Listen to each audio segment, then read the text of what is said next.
일반 기상학, 기단과 전선. 기단이란 성질이 일정한 거대한 공기덩이를 말합니다. 그리고 전선은 온도나 밀도 등 물리적 성질이 다른 두 개의 기단 사이에 또는 같은 기단 내에서도 변질된 기단과 덜 변질된 기단 사이에 형성되는 경계선을 의미하는데요. 유체인 두 개의 기단이 접촉하게 되면 수직으로 나란하게 서는 것이 아니라 기단의 성격에 따라 연직 방향으로 기울어지게 됩니다. 이때 지표면에서 연직 방향으로의 전선의 연장선을 전선면 또는 전선대라고 부릅니다. 이러한 전선대에서 기압과 기온 경도가 가장 큰 지역에 전선이 위치하게 됩니다. 이번 차시에서는 기단의 형성과 특징 등에 대해 이해하고 전선의 종류와 형성, 발달 등에 대해 알아보도록 하겠습니다. 이번 학습을 통해 여러분은 전선의 정의와 종류에 대해 설명할 수 있는 것은 물론 한반도 위기에 영향을 끼치는 기단과 전선에 대해서도 설명할 수 있을 것입니다.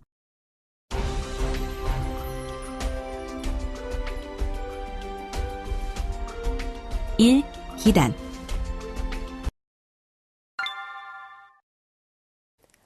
기단은 일기 현상의 원인을 간략하게 설명할 때 사용되는 개념인데요.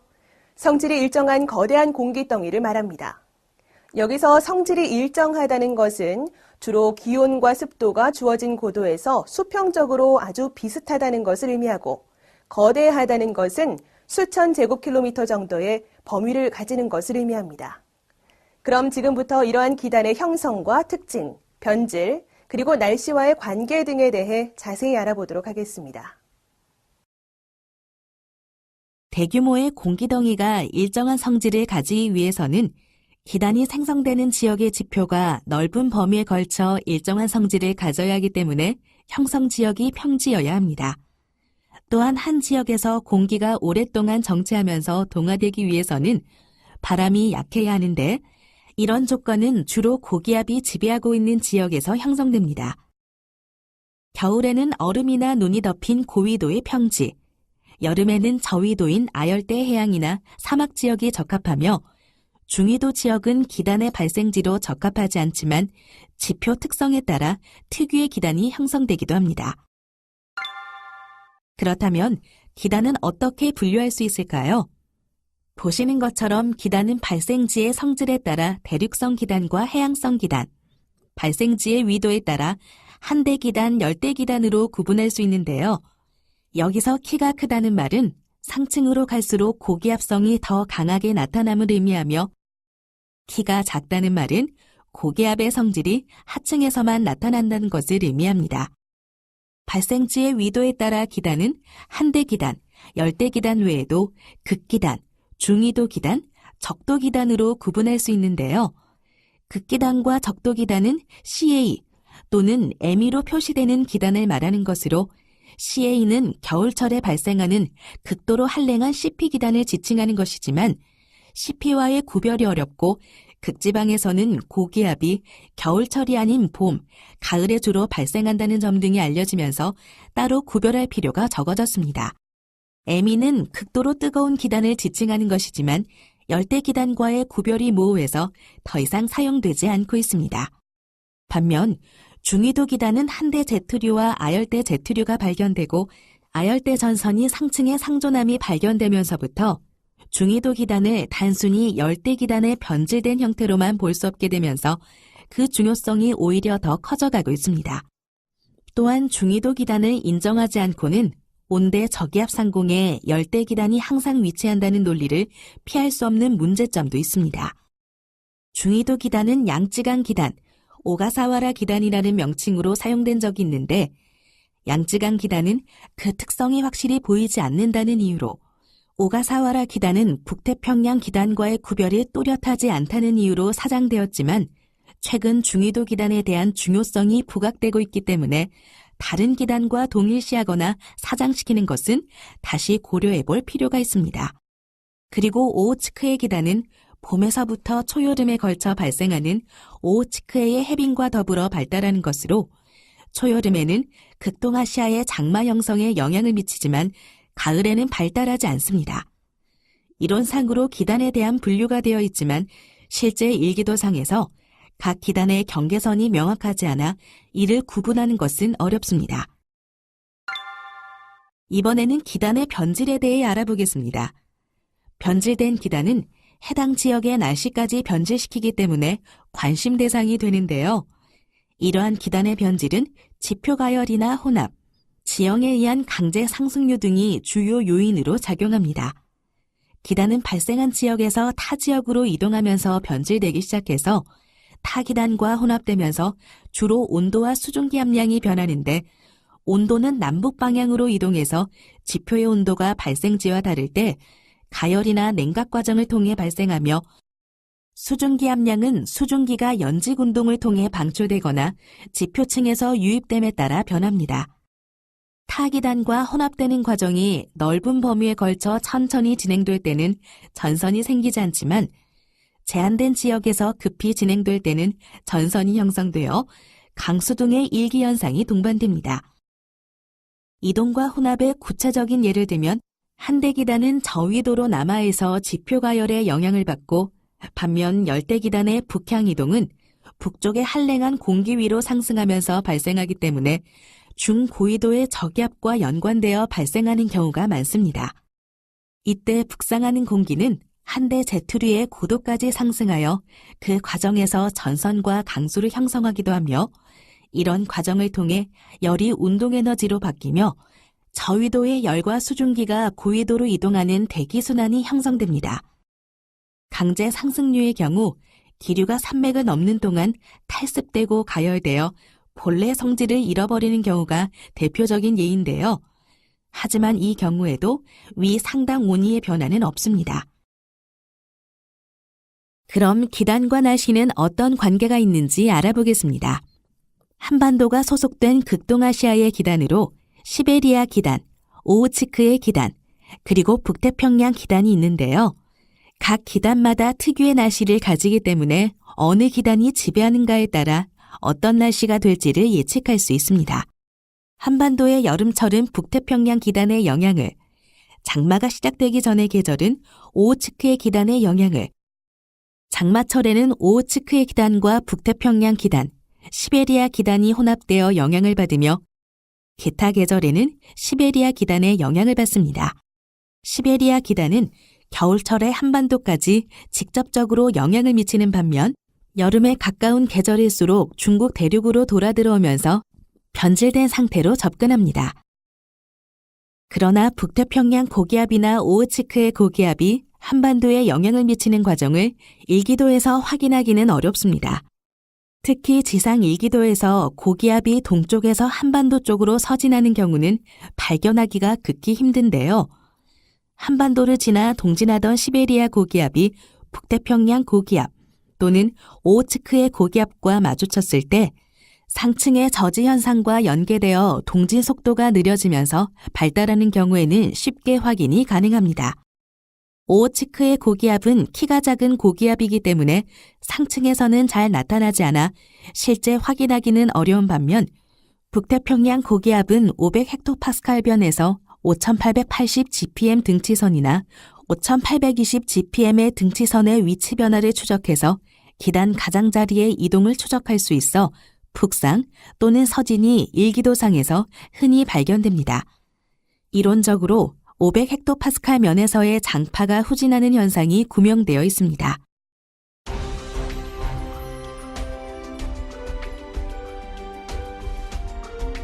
2. 전선.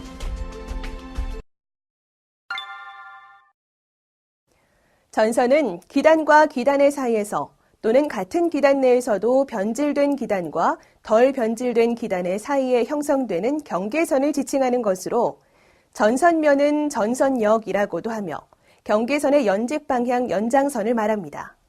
이 전선면을 따라 강수 등의 기상현상이 많이 발생하기 때문에 중요하게 취급되고 있는데요. 하지만 분석자의 주관적 판단을 많이 요구하기 때문에 일기도상에서 전선의 존재와 위치를 분석하는 일은 아직 전산기를 사용하지 않고 숙련된 분석자가 동원되고 있습니다. 그럼 지금부터 이러한 전선에는 어떤 것들이 있는지 종류에 대해 구체적으로 알아보도록 하겠습니다. 전선은 형성되는 원인에 따라 동반하는 날씨의 차이가 있으며 정체전선, 한랭전선, 온난전선, 폐색전선 등으로 나누어 볼 수 있는데요. 여기서 한랭전선과 온난전선은 다시 활성전선과 비활성전선으로 나누기도 하며 비활성전선과는 별개로 한대제트에서 하강한 기류의 중력에 의해 형성되는 수동형 전선도 존재합니다. 폐색전선은 온난형 폐색전선과 한랭형 폐색전선으로 다시 나누기도 하며 또 전선이 발생한 위도에 따라 극전선과 한대전선으로 나누기도 합니다. 여기서 극전선은 한대기단과 극기단 사이에 생기는 전선을 말하는 것인데 극기단이라는 개념이 모호해지면서 사용 가치가 크게 줄었고 특별한 언급이 없는 한 전선이란 한랭하고 건조하며 안정된 한대기단과 온난하고 습윤하며 불안정한 아열대 기단에서 발생하는 한대전선을 지칭할 정도로 한대전선이 중요시되고 있습니다. 그럼 지금부터 전선의 종류에 대해 좀 더 자세히 살펴보겠습니다. 먼저 정체전선에 대한 내용입니다. 정체전선의 경우 전선의 북쪽에는 동풍류가, 남쪽에는 서풍류가 전선에 팽창하게 불지만 기단의 움직임이 거의 없어서 전선 자체도 움직임이 거의 없습니다. 아시아에서는 장마철에 중국 남부 지방에서 잘 발생하는데 북쪽에 악화된 CP 기단과 남쪽에 아직 약한 MT 기단 사이에 나타납니다. 정체전선이 발달한 경우 강수가 드물고 간혹 있어도 양이 많지 않으며 남쪽에 온난한 공기가 북상하면 온난전선이 되고 북쪽에 한랭한 공기가 남하하면 한랭전선을 이룹니다. 좁은 면적 내에서 풍향의 차이가 크다는 점이 시어라인과 비슷하고 온도 경도가 있고 광범위한 구름대가 있다는 점이 차이점입니다. 그리고 시어라인이 저기압으로 변하듯 저기압 중심으로 발달하는 경우가 많습니다. 다음으로 한랭전선에 대해 알아보겠습니다. 한랭한 기단이 온난한 기단의 하층으로 파고들 때 한랭전선이 생기는데요. 저기압 중심으로 남쪽 또는 남서쪽으로 뻗어서 나타나는 것이 일반적입니다. 두 기단의 경계변인 전선역에서는 기층이 대단히 안정되어 역전층을 이루는 경우가 많은데요. 이를 전선역전이라 합니다. 중위도에서는 한랭한 공기가 편서풍을 따라 남동진하기 때문에 한랭전선도 이를 따라 남동진 또는 동진합니다. 아주 드물게 북동 기류에 의해 형성된 한랭전선이 남서진하는 경우가 대륙의 동해안에서 있는데 이런 한랭전선을 뒷문 한랭전선이라고 합니다. 그럼 한랭전선 중 활성 한랭전선과 비활성 한랭전선에 대해 좀 더 알아보겠습니다. 먼저 활성 한랭전선은 동진하는 하층의 한랭기류가 역시 동진하는 상층의 온난기류보다 빠를 때 생기는 것으로 강수현상은 주로 지표 한랭전선의 후면에 나타나는데요. 이 경우 전선이 가까워지면 CI, CS가 증가하다가 CU 또는 CB가 나타나곤 합니다. 빠르게 움직이는 한랭전선은 연직 방향과 수평 방향의 거리의 비가 약 1대 50 정도 됩니다. 다음으로 비활성 한랭전선은 상층의 온난한 기류가 일시적으로 더 빠른 속도를 나타내는 경우에 생기는 것으로 전선 전면의 강수 현상이 심하고 간혹 스콜선이라고 불리는 띠 모양의 내유 지역이 나타나기도 합니다. 한랭전선이 위치하는 지역은 온도, 습도, 그리고 기압의 경도가 심하며 전선 통과에 따라 온도와 습도는 급락하고 기압은 급상승합니다. 풍향은 통과 전에는 약한 남서풍 또는 서풍이다가 통과 후에는 강한 서풍 또는 북서풍으로 바뀝니다. 다음으로 온난전선에 대해 알아보겠습니다. 온난한 기단이 한랭한 기단 상공으로 타고 흘러가는 현상을 추월이라고 하는데요. 이 경우에 온난전선이 저기압의 중심에서 남동쪽으로 생기게 됩니다. 온난전선이 한랭전선과 유사한 점으로는 온난전선이 저기압의 중심에서 남동쪽으로 생기며 전선역전이 생겨 안정된 기층이 나타나는 점, 그리고 유속에 따라 활성, 비활성으로 나뉘는 점 등을 들 수 있습니다. 이에 비해 차이점으로는 한랭전선에 비해 완만한 연직 경사면을 가지기 때문에 구름이 더 넓은 범위에 걸쳐 나타나며 전선 주변에서 나타나는 온도, 습도, 기압의 경도는 한랭 전선보다는 약하지만 다른 지역보다는 강한 점을 들 수 있습니다. 전선의 통과와 함께 온도는 증가하지만 기압은 감소하며 풍향은 남동풍 또는 남풍이다가 전선 통과 후에 남풍 또는 남서풍으로 바뀝니다. 멀리서 전선이 접근해 오면 CI가 나타나고 점차 CS, AS, NS의 순으로 변하기 때문에 전선 접근을 탐지하기가 한랭 전선의 경우보다 용이합니다. 그리고 전선이 가까워지면 층온과 안개가 많이 생기고 여름에는 시비도 발생하며 라인이 저기압으로 변하듯이 저기압 중심으로 발달하는 경우가 많습니다. 마지막으로 폐색 전선에 대해 알아보겠습니다. 한랭 전선은 온난 전선보다 이동 속도가 빠르기 때문에 시간 경과에 따라 온난 전선을 추월하는 단계가 생기는데요. 이 과정을 폐색이라고 하며 추월된 지역의 지표에서는 온난 전선이나 한랭 전선 중에 한 가지의 특성만 나타나는데 이 전선을 폐색 전선이라고 합니다. 온난형 폐색 전선은 온난 전선의 특성만 나타나는 경우로 한랭 전선을 형성했던 한랭 공기보다 온난 전선을 형성했던 한랭 공기가 더 차가운 경우입니다. 반대로 한랭형 폐색 전선은 한랭 전선의 특성만 나타나는 경우로 한랭 전선을 형성했던 한랭 공기가 더 차가운 경우입니다. 하층은 폐색되어도 상층에서는 여전히 온난 전선과 한랭 전선이 나타나기 때문에 날씨 변화는 온난 전선과 한랭 전선이 통과했을 때와 크게 다를 바가 없습니다. 마지막으로 전선의 형성과 발달에 대해 알아볼까요? 한대 전선로는 제1차 세계대전 직후 비아크니스 등에 의해 개발된 후 기상학 발전에 획기적 공헌을 한 이론으로 이후 새로운 이론이 많이 등장했지만 여전히 중위도의 일기 변화를 설명하는 좋은 도구로 사용되고 있습니다. 제시된 그림은 한대 전선을 따라 중위도에서 전선을 동반한 저기압이 발생하고 소멸하는 과정을 묘사한 것인데요. 먼저 전선 발달에 대해 살펴보면 A에서 두 고기압 사이의 지역에 기압골이 있고 기압골을 따라 정체 전선이 있습니다. A에서는 B에서보다 등온선의 유출축이 더 평행하기 때문에 기류가 온도 경도를 변화시키는 역할을 하게 되어 전선 발생을 돕습니다. 다음으로 전선 쇠약에 대한 내용입니다. B 그림에서 등온선이 유입축에 더욱 평행하기 때문에 시간이 지날수록 경도는 약해지고 존재하던 전선도 소멸되기 쉬워집니다. 이렇게 전선 발달과 전선 쇠약은 유출과 등온선의 각도가 45도보다 큰가 작은가에 의해 결정됩니다. 다음으로 파동 저기압에 대한 내용입니다. 저기압 중심에서 서로 연결되어 발생한 저기압을 파도처럼 생겼다 없어지는 저기압이라고 해서 파동 저기압이라고 하는데요.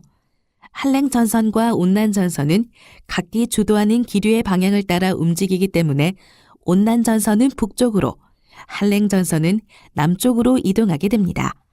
두 전선 모두 북쪽의 강수역을 가지는데 온난 전선의 북쪽에 훨씬 더 넓은 강수역을 가지는 반면 두 전선의 남쪽은 구름이 조금 끼는 날씨가 보통이지만 불안정한 기단하에서는 간헐적인 소나기가 내립니다.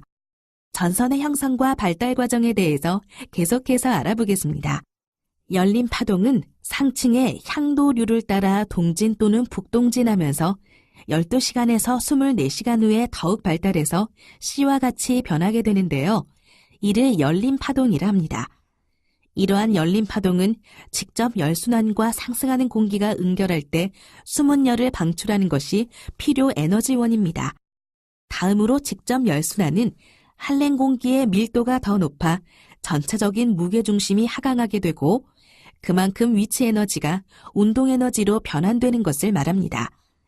열린 파동이 발달하면서 중심 기압이 더욱 낮아지고 풍속은 강화되고 상대적으로 속도가 빠른 한랭 전선이 온난역의 면적을 줄여가다가 온난 전선을 추월하게 되는데요. 이때 추월을 시작한 시점이 저기압이 가장 강성한 시기로 강우역과 구름역이 최대인 시점입니다. 다음으로 3중 교차점은 이후 한랭 전선, 온난 전선, 그리고 폐색 전선이 만나는 지점으로 이는 저기압이 소멸될 때까지 나타나며 그림에서 2의 중간 지점입니다. 다음으로 부저기압에 대해 알아보겠습니다. 이의 선을 C에서 보인 온난력이 다시 나타나는데요. 이 온난력을 중심으로 다시 발달한 저기압이 바로 부저기압입니다. 온난력의 북쪽에 있는 저기압은 폐색전선의 하층에 한랭 공기만 있고 에너지를 공급할 수 있는 온난력이 멀리 있기 때문에 더 이상 발달하지 못하고 소멸됩니다. 마지막으로 저기압 가족은 앞서 살펴본 것과 같이 파동 저기압 여럿이 함께 꼬리를 물고 발생하는 경우를 말합니다. 오늘 학습 내용의 요약 정리입니다. 중요한 내용을 다시 한번 기억해 보세요. 기단이란 일기 현상의 원인을 간략하게 설명할 때 사용되는 개념으로 성질이 일정한 거대한 공기덩이입니다. 성질이 일정하다는 것은 주로 기온과 습도가 주어진 고도에서 수평적으로 아주 비슷함을 의미하며, 거대하다는 것은 수천 제곱킬로미터 정도의 범위를 가짐을 의미하며, 기단이 생성되는 지역의 지표가 넓은 범위에 걸쳐 일정한 성질을 가져야 하므로 형성 지역이 평지여야 합니다. 겨울에는 얼음이나 눈이 덮인 고위도의 평지, 여름에는 저위도인 아열대 해양이나 사막 지역이 적합하며, 중위도 지역은 기단의 발생지로 적합하지 않으나 지표 특성에 따라 특유의 기단이 형성되기도 합니다. 전선은 기단과 기단의 사이에서 혹은 같은 기단 내에서도 변질된 기단과 덜 변질된 기단 사이에 형성되는 경계선을 지칭하며, 전선면은 전선역이라고도 하며 경계선의 연직 방향 연장선을 이르며, 이 전선면을 따라 강수 등의 기상현상이 많이 발생하므로 중요하게 취급됩니다. 정체전선은 전선의 북쪽에는 동풍류가, 남쪽에는 서풍류가 전선에 평행하게 불지만 기단의 움직임이 거의 없어 전선 자체도 움직임이 거의 없는 전선이며, 한랭전선은 한랭한 기단이 온난한 기단의 하층으로 파고들 때 생기는 것으로 저기압 중심으로 남쪽 또는 남서쪽으로 뻗어서 나타나는 것이 일반적입니다. 온난 전선은 온난한 기단이 한랭한 기단 상공으로 타고 흘러가는 현상을 추월이라고 하며, 이 경우에 온난 전선이 저기압의 중심에서 남동쪽으로 생깁니다. 한랭 전선은 온난 전선보다 이동 속도가 빠르기 때문에 시간 경과에 따라 온난 전선을 추월하는 단계가 생기는데, 이 과정을 폐색이라 하나며, 추월된 지역의 지표에서는 온난 전선이나 한랭 전선 중에 한 가지의 특성만 나타나는데, 이 전선을 폐색 전선이라 합니다. 이것으로 기단과 전선에 대한 학습을 마치겠습니다. 수고하셨습니다.